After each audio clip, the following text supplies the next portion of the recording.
Kamusta po? Narito po ulit ang update natin para sa lagay ng ating panahon ngayong umaga po ng August 6, 2024 na kung saan sa ngayon ay patuloy pa rin na lumalakas ang bugso ng hanging habagat dahil hinahatak at pinapalakas pa rin yan ng tatlong sama ng panahon na nandyan po sa bandang taas natin. Ang dalawa dyan ay nandito na po sa loob ng ating area of responsibility at ang isa ay nananatili na nasa labas pa rin po ng PAR. At base naman po dito sa wind map ay hindi naman banta ang mga sama ng panahon na nandyan sa northeastern part maliban po sa mas hahatakin at papalakasin nila ang habagat na siya pa rin pong magdudulot ng mas maulan na panahon sa ilang bahagi po ng ating bansa lalo na po sa mga susunod pa na araw. At sa ating long range forecast ay wala pa rin naman pong bagyo na nakikita na tatawid po dito sa ating kalupaan hanggang sa susunod na 2 linggo, pero posible pa rin ang pamumuo ng mga weather disturbances sa bandang taas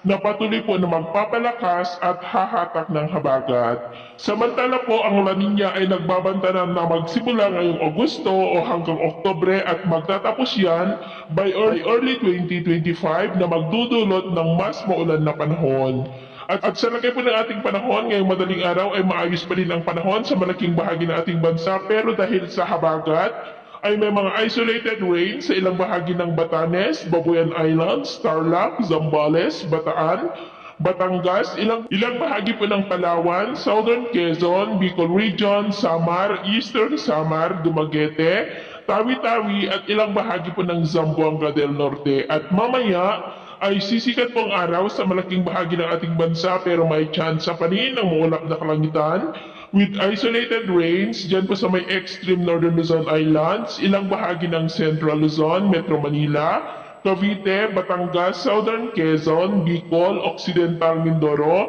at northern part ng Palawan. At mamayang hapon, mas maraming lugar muli ang makakaranas ng mas maulap na kalangitan na mas mataas ang tsansa ng mga isolated rains, lalo na po dito sa malaking bahagi ng Luzon, ilang bahagi ng Panay Island at ilang bahagi lamang po ng Mindanao. Kaya kung lalabas tayo sa ating mga tahanan, ay ugaliin po natin lagi ang magdala ng kahit na lang panangga natin sa init ng araw at proteksyon na rin po sa mga biglaang buhos ng ulan. At sa atin naman pong mga baybayin, wala naman po tayong nakataas na anumang gale warning signals pero iba yung pag-ingat lamang po kung papalaot tayo para po mas makaiwas sa mga sakunang pangkat.